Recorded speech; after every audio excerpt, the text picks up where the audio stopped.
El parque de juegos.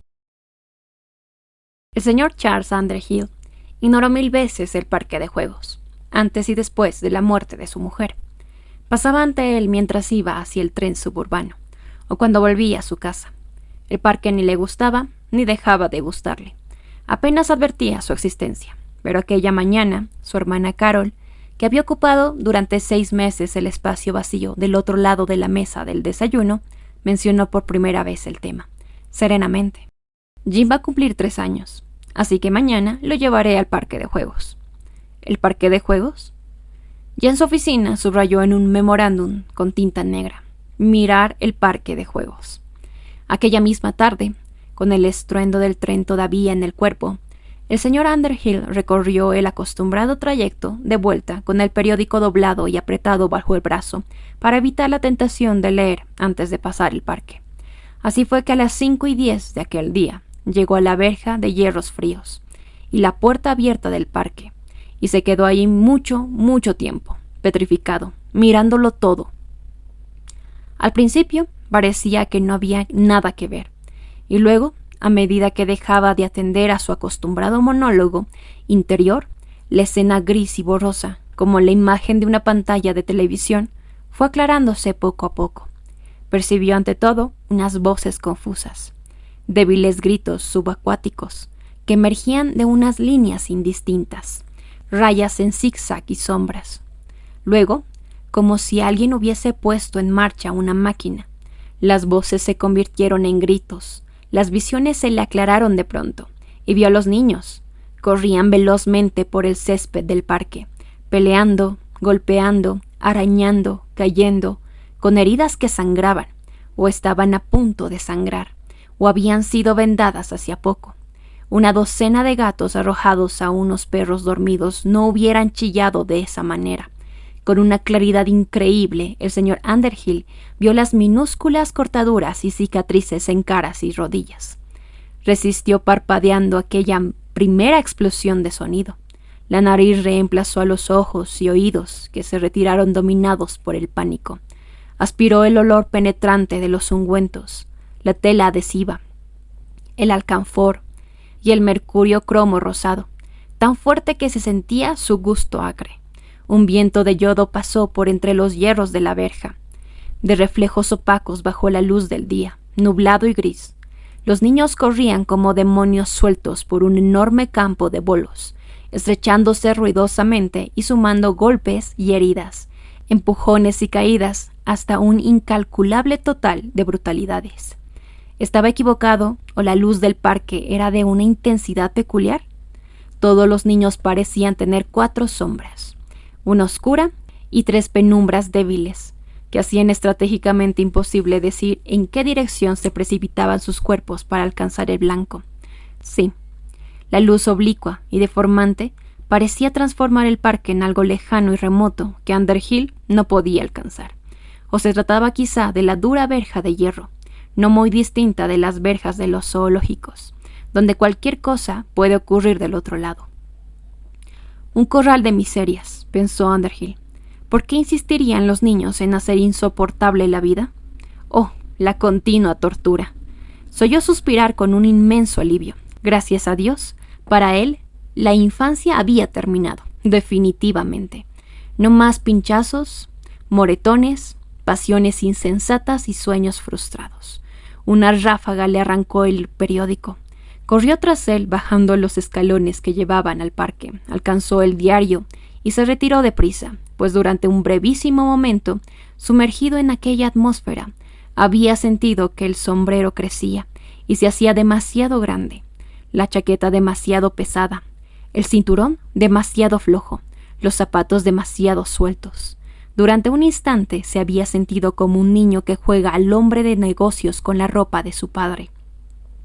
A sus espaldas, la verja se había alzado hasta una altura imposible, mientras el cielo le pasaba en los ojos con su enorme masa gris, y el olor de yodo, como el aliento de un tigre, le agitaba los cabellos. Se volvió y corrió, tropezando, cayéndose casi. Se detuvo, ya fuera del parque de juegos, como alguien que acaba de salir, estremeciéndose de un mar terriblemente frío. «Hola, Charlie», Oyó la voz y se volvió para ver quién lo había llamado. Allá, en lo alto de un tobogán metálico, un niño de unos 9 años lo saludaba con un ademán. «¡Hola, Charlie!». El señor Underhill alcanzó también una mano. «Pero no conozco a ese chico», pensó. «¿Y por qué me llama por mi nombre?». El niño sonreía abiertamente en el aire húmedo, y ahora, empujado por otras ruidosas criaturas, se arrojó chillando por el tobogán. Underhill observó pensativo la escena. El parque era como una inmensa fábrica que producía únicamente pena, sadismo y dolor. Si uno observaba durante media hora, no había ahí una sola cara que no se retorciese, llorase, enrojeciese de ira, empalideciera de miedo. En uno u otro momento, realmente, ¿quién había dicho que la infancia era la mejor edad de la vida? Cuando en verdad era la más terrible, la más cruel, una época bárbara, donde no hay policías que los protejan a uno, solo padres ocupados en sí mismos y en su mundo de allá arriba. No, si dependiera de él, pensó, tocando la verja de hierros fríos, pondría aquí un cartel nuevo: el jardín de Torquemada. En cuanto a ese niño que lo había llamado, ¿quién sería? Había algo de familiar en él, quizá escondido en los huesos, el eco de algún viejo amigo, el hijo, quizá, de un padre exitosamente ulcerado. Así que es este el parque donde va a jugar mi hijo, pensó el señor Underhill. Así que es este. Colgando el sombrero en la percha del vestíbulo, examinándose la delgada figura en el espejo claro como el agua, Underhill se sintió invernal y fatigado. Cuando su hermana salió a recibirlo y su hijo apareció sigilosamente, Underhill lo saludó con algo menos que atención. El niño trepó por el cuerpo de su padre, jugando al rey de la colina, y el padre, con los ojos clavados en la punta del cigarro que estaba encendiendo, se aclaró la garganta y dijo: «He estado pensando en ese parque, Carol. Mañana llevaré a Jim». «¿De veras? ¿A ese parque?». Underhill se estremeció. Recordaba aún los olores del parque y lo que allí había visto. Mientras recogía el periódico, pensó en aquel mundo retorcido con sus heridas y narices golpeadas, aquel aire tan lleno de dolor como la sala de recibo de un dentista, y aquellas horribles y espantosas sensaciones, horribles y espantosas. No sabía por qué. «¿Qué pasa con ese parque?», preguntó Carol. «¿Lo has visto?». Underhill titubeó, confuso. «Maldita sea. Me refiero a los niños. Es una jaula de fieras». «Todos esos niños son de muy buena familia». «Bueno, se pelean como pequeñas gestapos», dijo Underhill. «Sería como enviarlo a un molino, para que en un par de piedras de 2 toneladas lo hagan papilla. Cada vez que imagino a Jim en ese pozo de bárbaros me estremezco. Sabes muy bien que es el único parque conveniente en varios kilómetros a la redonda. No me importa. Me importa, en cambio, haber visto una docena de garrotes, cachiporras y pistolas de aire comprimido. El primer día harán pedazos a Jim. Nos lo devolverán en una fuente, con una naranja en la boca». Carol se rió. «¿Cómo exageras? Hablo en serio. Jim tiene que vivir su propia vida. Es necesario que aprenda a ser duro. Recibirá golpes y golpeará a otros. Los niños son así. No me gustan los niños así. Es la mejor época de la vida. Tonterías. Yo solía recordar con nostalgia mi infancia, pero ahora comprendo que era un tonto sentimental. La infancia es una pesadilla de gritos y persecuciones, y volver a casa empapado de terror, de la cabeza a los pies. Si puedo evitarle eso a Jim, lo haré. Sería perjudicial, y gracias a Dios imposible. No quiero ni que se acerque a ese lugar, ya te lo he dicho. Antes, prefiero que se convierta en un recluso neurótico». «¿Charlie?». «Sí, lo prefiero. Esas bestezuelas, debías haberlas visto.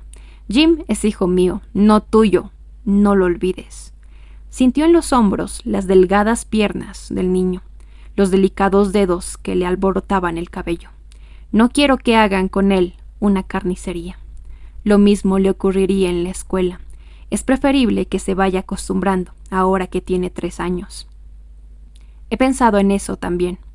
El señor Underhill Tomó orgullosamente a su hijo por los tobillos, que colgaban como delgadas y tibias salchichas sobre las dos solapas. Hasta podría buscarle un preceptor. «¡Oh, Charlie!». No hablaron durante la cena.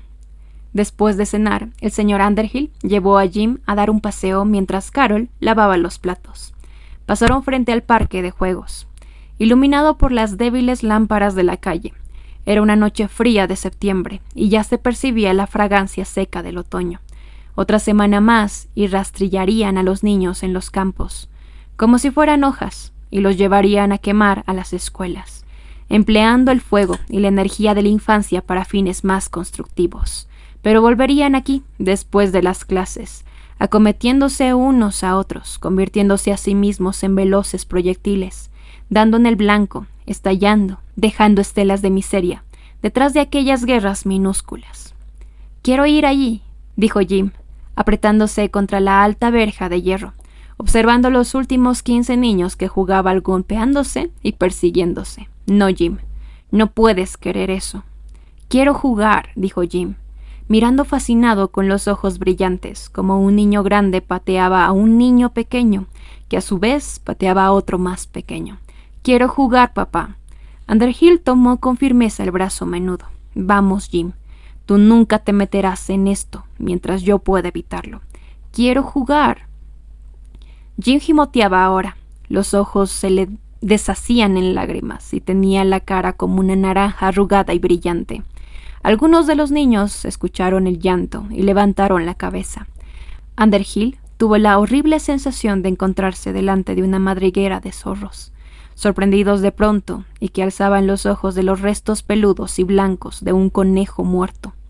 Los ojos malvados de un vidrioso amarillo, las barbillas cónicas, los afilados dientes blancos, los desordenados pelos de alambre, los jerseys cubiertos de zarzas, las manos del color del hierro con las huellas de todo un día de lucha. El aliento de los niños llegaba hasta él, regaliz oscuro y menta y jugo de frutas, una dulzura repugnante, una mezcla que le retorcía el estómago. Y sobre todo esto, el olor de mostaza caliente de alguien que se defendía contra un precoz catarro de pecho. El grasoso hedor de la carne untada, con emplastos alcanforados, que se cocían bajo una banda de franela, todos los empalagosos y de algún modo depresivos olores de lápices, tizas y borradores, reales o imaginarios, removieron en un instante viejos recuerdos. El maíz crujía entre los dientes y una jalea verde asomaba en las narices que aspiraban y echaban aire. ¡Dios, Dios! Los niños vieron a Jim, nuevo para ellos. No dijeron una palabra, pero cuando Jim se echó a llorar con más fuerza y Underhill comenzó a arrastrarlo como una bolsa de cemento, los niños lo siguieron con los ojos brillantes. Underhill sentía deseos de amenazarlos con el puño y gritarles: «¡Bestias, bestias! No tendréis a mi hijo». Y entonces, con una hermosa impertinencia, el niño, que estaba en lo alto del tobogán de metal azul, tan alto que parecía envuelto en una niebla muy lejos, el niño con la cara de algún modo familiar lo llamó, agitando la mano. «Hola, Charlie». Underhill se detuvo, y Jim dejó de llorar. «Hasta luego, Charlie». Y la cara del niño que estaba allí, en aquel alto y muy solitario tobogán, se pareció de pronto a la cara de Thomas Marshall, un viejo y hombre de negocios, que vivía en una calle vecina, pero a quien no veía desde hacía años. «Hasta luego, Charlie». Luego, ¿qué quería decir ese tonto? «Te conozco, Charlie», llamó el niño. «Hola». «¿Qué?», jadeó Underhill. «Mañana a la noche, Charlie, no lo olvides». Y el niño se deslizó por el tobogán y se quedó tendido, sin aliento, con la cara como un queso blanco mientras los otros niños saltaban y se amontonaban sobre él. Underhill se detuvo, indeciso durante 5 segundos o quizá más, hasta que Jim comenzó a llorar otra vez, y entonces, seguido por los dorados ojos zorrunos en aquel primer frío de otoño, arrastró a Jim hasta la casa. A la tarde del día siguiente, el señor Underhill terminó temprano su trabajo en la oficina. Tomó el tren de las 3 y llegó a Greentown a las 3:25, con tiempo para embeberse de los activos rayos del sol del otoño. Curioso, pensó, cómo de pronto un día llega el otoño. Un día es verano y al día siguiente, ¿cómo puede uno medirlo o probarlo? ¿Algo en la temperatura o el olor? ¿O el sedimento de los años que por la noche se desprende de los huesos y comienza a circular por la sangre, haciéndole temblar a uno o estremecerse? Un año más viejo, un año más cerca de la muerte. ¿Era eso? Caminó calle arriba, hacia el parque, haciendo planes para el futuro. Parecía como si en otoño uno hiciese más planes que en las otras estaciones. Esto se relacionaba sin duda con la muerte. Uno piensa en la muerte y automáticamente hace planes. Bueno, había que conseguir un preceptor para Jim. Eso era indiscutible. Nada de esas horribles escuelas. La cuenta en el banco sufriría un poco, pero Jim por lo menos sería un niño feliz. Podrían elegir a sus amigos. Cualquier bravucón que se atreviera a tocar a Jim sería arrojado a la calle. Y en cuanto a ese parque, completamente fuera de la cuestión. «Oh, hola, Charles». Underhill alzó los ojos. Ante él, a la entrada del parque, estaba su hermana. Advirtió enseguida que lo había llamado Charles, no Charlie. El malestar de la noche anterior no había desaparecido del todo. «Carol, ¿qué haces aquí?». La muchacha enrojeció y miró al parque a través de la verja. «No has hecho eso», dijo Underhill. Buscó con la mirada entre los niños que reñían, corrían, gritaban. «¿Quieres decir que...?» Carol movió afirmativamente la cabeza, casi divertida. «Pensé que si lo traía temprano, antes de que yo llegase. Así no me enteraba, ¿no es así?». Así era. «Buen Dios, Carol, ¿dónde está Jean?». En ese momento venía a ver. «¿Quieres decir que lo dejaste aquí toda la tarde?». «Solo 5 minutos mientras hacía unas compras. ¿Y lo dejaste?». «Buen Dios». Underhill tomó a su hermana por la muñeca. «Bueno, vamos, encuéntralo. Sácalo de allí». Miraron juntos. Del otro lado de la verja, una docena de chicos se acometían mutuamente. Unas niñas se abofetaban y unos niños se dividían en grupos y corrían tropezándose unos con otros. «Está ahí, lo sé», dijo Underhill. En ese momento Jim pasó corriendo, perseguido por 6 niños. Gritaba y sollozaba. Rodó por el suelo, se incorporó, volvió a correr, cayó otra vez, chillando, y los niños que lo perseguían descargaron sobre él sus cerbatanas. «Les meteré esas cerbatanas en las narices», dijo Underhill. «Corre, Jim, corre». Jim se lanzó hacia la puerta. Underhill lo tomó en los brazos. Era como alzar una masa arrugada y empapada. Le sangraba la nariz. Se le habían desgarrado los pantalones. Estaba cubierto de tizne. «Ahí tienes a tu parque», dijo Underhill, de rodillas, sosteniendo a su hijo y levantando la cabeza hacia Carol. «Ahí tienes a tus dulces y felices inocentes, a tus juguetones fascistas. Que encuentre aquí otra vez a este chico y me vas a oír. Vamos, Jim. Y ustedes, pequeños bastardos, váyanse». «Nosotros no hicimos nada», dijeron los niños. «¿En qué se ha transformado el mundo?», dijo el señor Underhill, interrogando al universo. «Hola, Charlie», dijo el niño, desconocido, desde el parque. Agitó una mano y sonrió. «¿Quién es ese?», preguntó Carol. «¿Cómo demonios voy a saberlo?», dijo Underhill. «Te veré más tarde, Charlie». «Hasta luego», dijo el niño desapareciéndose. El señor Underhill se llevó a su hermana y a su hijo. «Sácame la mano del codo», dijo Carol. Underhill se fue a acostar temblando de rabia. No podía dominarse. Tomó un poco de café, pero nada detenía esos temblores. Tenía ganas de arrancarles los pulposos cerebritos a aquellas groseras y frías criaturas. Sí, aquellas criaturas melancólicas, perversas como zorros, con rostros fríos que acumulaban la astucia, la traición y el veneno.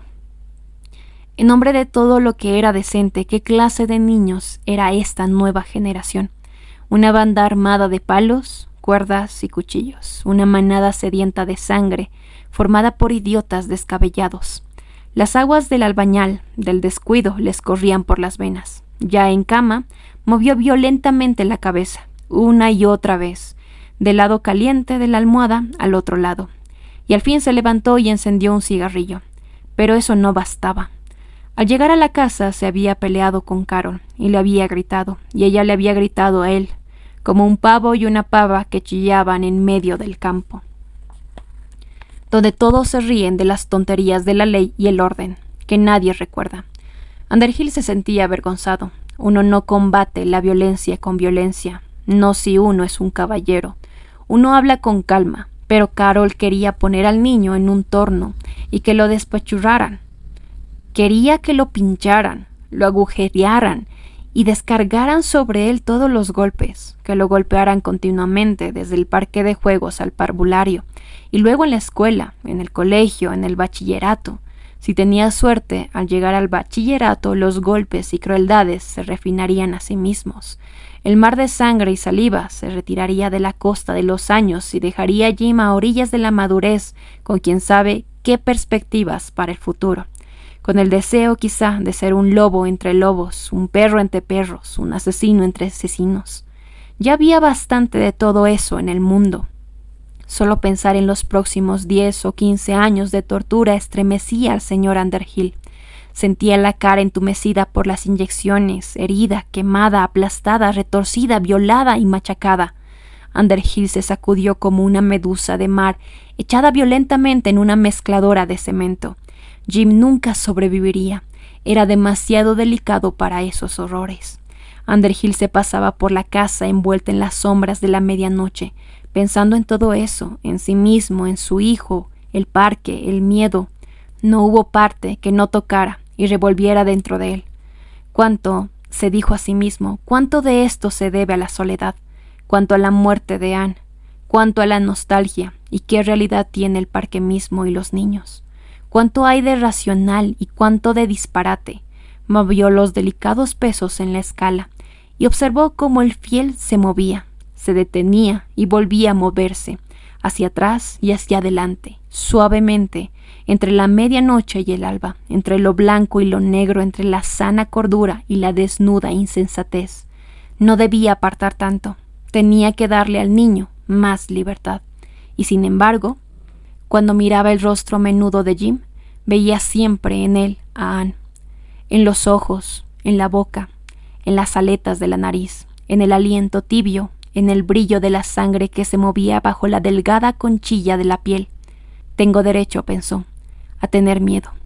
Tengo todo el derecho, cuando uno tiene dos hermosos objetos de porcelana, y uno se rompe, y el otro, el último, queda intacto. ¿Cómo ser objetivo? ¿Cómo guardar una inmensa calma? ¿Cómo sentirse de cualquier manera, pero no preocupado? No, pensó Underhill. Caminando lentamente por el vestíbulo, nada puede hacer sino tener miedo, y tener miedo de tener miedo. No necesitas rondar la casa toda la noche, le dijo su hermana desde la cama, cuando Underhill pasó ante su puerta. No seas niño. Siento haberte parecido terca o fría, pero tienes que pensarlo. Jim no puede permitirse un preceptor. Anne hubiera querido que fuese a la escuela como todos, y debe volver a ese parque mañana, y seguir yendo hasta que aprenda a ser hombre, y se acostumbre a los otros niños. Entonces no reñirán tanto con él. Underhill calló. Se vistió en silencio, a oscuras, bajó las escaleras y abrió la puerta de calle. Faltaban 5 minutos para la medianoche. Caminó rápidamente calle abajo, entre las sombras de los olmos, los nogales y los robles, tratando de dejar atrás aquella rabia, aquel orgullo. Sabía que Carol tenía razón, por supuesto. Este era el mundo en que uno vivía, y había que aceptarlo. Pero esa era precisamente la mayor dificultad. Había pasado ya por aquellas pruebas. Sabía lo que es ser un niño entre leones. Su propia infancia había vuelto a él en las últimas horas. Una época de terror y violencia, y no podía resistir el pensamiento de que Jim pasaría por todo eso, especialmente una criatura delicada como él, de huesos delgados, de rostro pálido. ¿Qué puede esperarse entonces sino acosamientos y huidas? Se detuvo junto al parque, aún iluminado por una gran lámpara. De noche cerraban la puerta, pero la luz seguía encendida hasta las 12.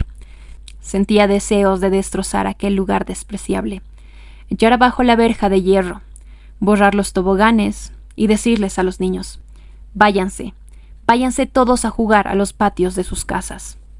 Qué ingenioso el frío, el profundo parque. Nunca se sabía dónde vivían los otros. El niño que te había roto los dientes, ¿quién era? Nadie lo sabía. ¿Dónde vivía? Nadie lo sabía. Uno podía venir aquí una vez, pegarle a un niño más pequeño y luego irse a otro parque. Nunca te encontrarían. De parque en parque, uno podía llevar a cabo sus trucos criminales y todos los olvidarían a uno.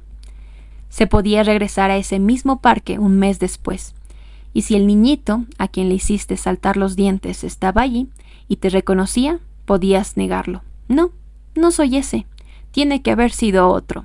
Es la primera vez que vengo aquí. No, no soy ese. Y cuando el niñito se diese vuelta, podías derribarlo de un golpe y correr luego por calles anónimas. Un ser anónimo. ¿Qué puedo hacer realmente?, pensó Underhill. Carol es más que generosa con su tiempo. Es muy buena con Jim. Eso no puede discutirse. Mucho del amor con que hubiese podido edificar un matrimonio se lo ha dado a Jim este año. No puedo pelearme continuamente con ella a propósito del niño. Y no puedo decirle que se vaya. Quizás si nos fuéramos al campo, eso podría ayudar. No, imposible, el dinero. Pero no puedo dejar a Jim aquí, tampoco. Hola, Charlie, dijo una voz serena. Underhill giró sobre sus talones. Allí, dentro del parque, sentado en el suelo, dibujando con un dedo en el polvo, estaba el solemne niño de 9 años. No alzó los ojos, dijo hola Charlie sin moverse con naturalidad, en aquel mundo que se extendía más allá de la dura verja de hierro. ¿Cómo conoces mi nombre?, dijo Underhill. Lo conozco. El niño cruzó cómodamente las piernas, sonriendo. Estás en dificultades. ¿Qué haces aquí a esta hora? ¿Quién eres? Me llamo Marshall. Por supuesto, Tommy, el hijo de Tom Marshall. Ya me parecías familiar. El niño se rió suavemente. Más familiar de lo que crees. ¿Cómo está tu padre, Tommy? ¿Lo has visto últimamente?, preguntó el niño. En la calle, hace 2 meses, solo un momento. ¿Qué aspecto tenía? ¿Qué? ¿Qué aspecto tenía el señor Marshall?, preguntó el niño. Era curioso, pero parecía rehusarse a decir mi padre. Buen aspecto. ¿Por qué? Sospecho que es un hombre feliz, dijo el niño. El señor Underhill miró las piernas del niño y vio que estaban cubiertas de costras y arañazos. ¿No te vas a casa, Tommy? Me quedé un rato para verte. Sabía que ibas a venir. Tienes miedo. El señor Underhill no supo qué contestar. Esos pequeños monstruos, dijo al fin. El niño dibujó un triángulo en el polvo. Quizá yo pueda ayudarte. Era ridículo. ¿Cómo? Darías algo por evitarle esto a Jim, ¿no es verdad? Cambiarías de lugar con él, si pudieses. El señor Underhill, los pies clavados en el suelo, asintió con un movimiento de cabeza. Bueno, ven mañana a las 4 de la tarde. Podré ayudarte, entonces. Pero, ¿de qué ayuda hablas? No puedo explicártelo, dijo el niño. Es algo relacionado con el parque. En todo lugar donde hay maldad, hay también poder. Puedes sentirlo, ¿no es cierto? Un viento cálido recorrió el parque desnudo, iluminado por aquella única lámpara. Sí, a una hora, a medianoche, había en el parque algo de maldad, pues en él se cometían actos malvados. ¿Todos los parques son como este? Algunos. Quizá este sea único entre muchos. Quizá dependa de cómo lo mires tú. Las cosas son como lo que quieres que sean. Mucha gente opina que este parque es magnífico. Tiene razón también. Depende del punto de vista, quizá. Lo que quiero decir, sin embargo, es que Tom Marshall era aún muy parecido a ti. Se preocupaba también por Tommy Marshall. Y el parque y los chicos. Quería evitarle a Tommy molestias y penas. Hablar de la gente como si se encontrara muy lejos incomodaba al señor Underhill. Así que hicimos un trato. ¿Con quién? Con el parque, supongo. O el que lo dirige, quien quiera que sea. ¿Quién lo dirige? Nunca lo he visto. ¿Hay una oficina allí? bajo el kiosco, con una luz que no se apaga en toda la noche. Es una luz brillante, azul, algo graciosa. Hay también un escritorio, sin papeles y una silla vacía. En la puerta se lee gerente, pero nadie vio nunca al hombre. Pues debe andar por ahí. Exactamente, dijo el niño. O yo no estaría donde estoy, y algunos otros no estarían donde están. Hablas, por cierto, como una persona adulta. El niño sonrió complacido. ¿Quieres saber quién soy realmente? No soy Tommy Marshall, de ningún modo. Soy Tom Marshall, el padre. El niño siguió sentado en el polvo, inmóvil. A aquella hora de la noche, bajo la luz alta y lejana, el viento le movía suavemente el cuello de la camisa, que le rozaba la cara y arrastraba el polvo fresco. Soy Tom Marshall, el padre. Sé que te será difícil creerlo, pero así es. Tenía mucho miedo por Tommy. Pensaba lo mismo que tú, a propósito de Jim. Así que hice este trato con el parque. Oh, hay varios aquí que han hecho lo mismo. Si te fijas un poco, los distinguirás de los otros niños por la expresión de la mirada. Underhill parpadeó. Será mejor que vayas a acostarte. Tú quieres creerme. Quieres que sea cierto. Lo veo en tus ojos. Si pudieras cambiar con Jim, ¿lo harías? Deseas evitarle toda esta tortura. Ponerlo en tu lugar. Ya crecido, con todo el trabajo hecho. Cualquier padre decente simpatiza con su hijo. Y tú más que otros. Tú sientes todos los mordiscos y puntapiés. Bueno, ven mañana por aquí. Puedes hacer un trato también. ¿Cambiar con Jim? Era un pensamiento increíble, divertido, pero satisfactorio. ¿Cuánto tendré que pagar? Nada, solo tienes que jugar en el parque. ¿Todo el día? E ir a la escuela, por supuesto. ¿Y crecer otra vez? Sí, y crecer otra vez. Ven por aquí mañana a las 4. Mañana tengo que trabajar en la ciudad. Mañana, dijo el niño. Será mejor que vayas a acostarte, Tommy. No, Tommy no, me llamo Tom Marshall, dijo el niño sin moverse. Las luces del parque se apagaron. El señor Underhill y su hermana no se hablaron en el desayuno. Underhill solía llamarla al mediodía para hablar de esto o aquello, pero aquel día no telefonió. Sin embargo, a la 1:30, luego de un mal almuerzo, marcó el número de la casa. Cuando Carol respondió, cortó la comunicación. 5 minutos más tarde, volvió a llamar. «Charlie, ¿llamaste tú hace 5 minutos?» «Sí», dijo Underhill. «Me pareció oírte respirar antes que cortaras. ¿Para qué llamaste, querido?» Carol se mostraba comprensiva otra vez. «Oh, llamaba... nada más. Han sido 2 días malos, ¿no es cierto? Tú me entiendes, ¿no es cierto, Charlie? Jim debe ir al parque de juegos y recibir unos pocos golpes. ¿Unos pocos golpes? Sí». Underhill vio la sangre y los zorros hambrientos y los conejos despedazados. «Aprender a dar y recibir», decía Carol, «y pelear si es necesario. Pelear si es necesario. Sabía que me darías la razón». «La razón», dijo Underhill, «es cierto. No hay escapatoria. Debe ser sacrificado». «Oh, Charlie, qué raro eres». Underhill carraspeó. «Bueno, está decidido. Sí». «Me pregunto cómo será eso», pensó Underhill. «¿Todo está bien?», preguntó ante el teléfono. Pensó en los dibujos en el polvo, en el niño sentado en el suelo. «Sí», dijo Carol. «He estado pensando», dijo Underhill. «Habla». «Estaré en la casa a las 3», dijo lentamente, separando las palabras como un hombre a quien han golpeado en el estómago, falto de aliento. «Haremos un paseo, tú, Jim y yo», dijo con ojos cerrados. «Magnífico». «Al parque», añadió Underhill, y colgó el tubo. Era realmente el otoño ahora, el frío real. Durante la noche los árboles habían enrojecido, y ahora sus hojas caían en espiral alrededor de la cara del señor Underhill, que subía hacia la puerta de su casa. Allí estaban Carol y Jim, apretados y protegiéndose del frío, esperándolo. «Hola», se gritaron, abrazándose y besándose. «Ah, aquí está Jim. Ah, aquí está papá». Se rieron y Underhill se sintió paralizado. Faltaba lo peor del día. Eran casi las 4. Miró el cielo plomizo que podía derramar en cualquier momento un río de plata fundida, un cielo de lava y hollín y viento húmedo. Tomó fuertemente a su hermana por el brazo mientras caminaban. Carol sonrió. «Qué amable estás». «Es ridículo, por cierto», dijo Underhill, pensando en otra cosa. «¿Qué?» Había llegado a la entrada del parque. «Hola, Charlie». Allá lejos, en la cima del monstruoso tobogán, estaba el chico de Marshall, agitando la mano. No sonreía ahora.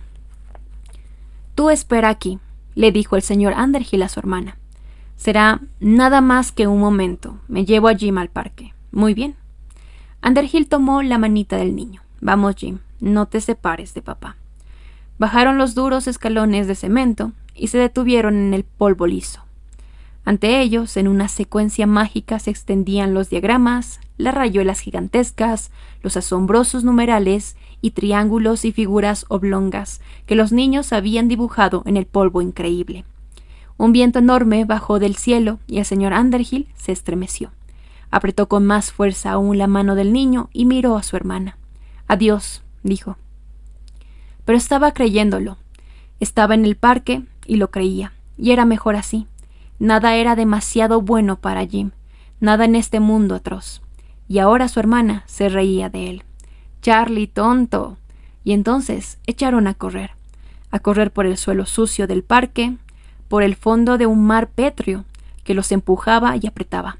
«Papá, papá», lloraba ahora Jim, y los niños corrían hacia ellos. El niño del tobogán se acercaba aullando y las rayuelas giraban en el polvo. Un terror incorpóreo se apoderó de Underhill, pero sabía qué debía hacer, qué debía hacerse y qué ocurría. En el otro extremo del parque volaban las pelotas de fútbol, zumbaban las pelotas de béisbol, saltaban los palos, relampagueaban los puños y la puerta de la oficina del gerente permanecía abierta, y había un escritorio vacío y una silla vacía y una luz solitaria iluminaba el cuarto.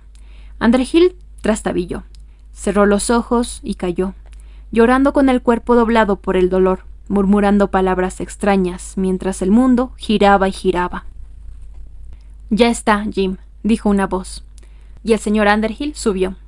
Subió con los ojos cerrados. Subió por unos ruidosos peldaños metálicos, gritando, aullando, con la garganta seca, y luego abrió los ojos. Estaba en lo alto del tobogán, el gigantesco y metálico tobogán azul que parecía de 3000 metros de altura.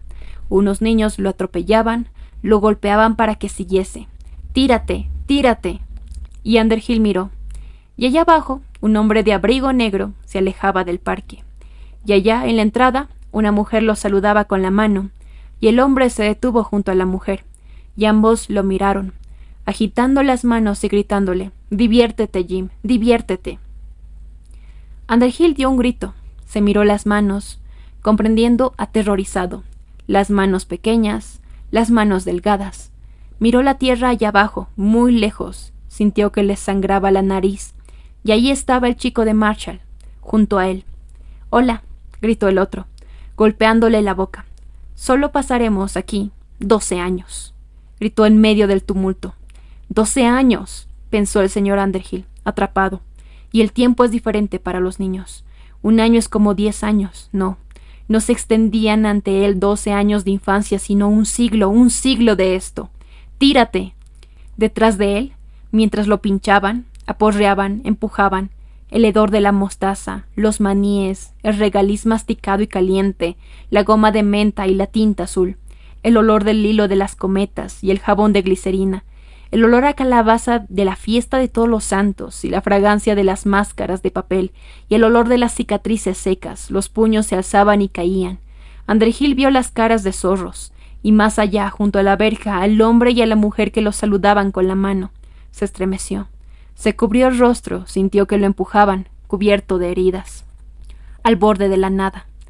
De cabeza, se dejó caer por el tobogán, chillando, perseguido por 10.000 monstruos. Un momento antes de golpear contra el suelo, de caer en un nauseabundo montón de garras, tuvo de repente un pensamiento. «Esto es el infierno», pensó. «Esto es el infierno». Y en la caliente multitud demoledora, nadie le dijo que no.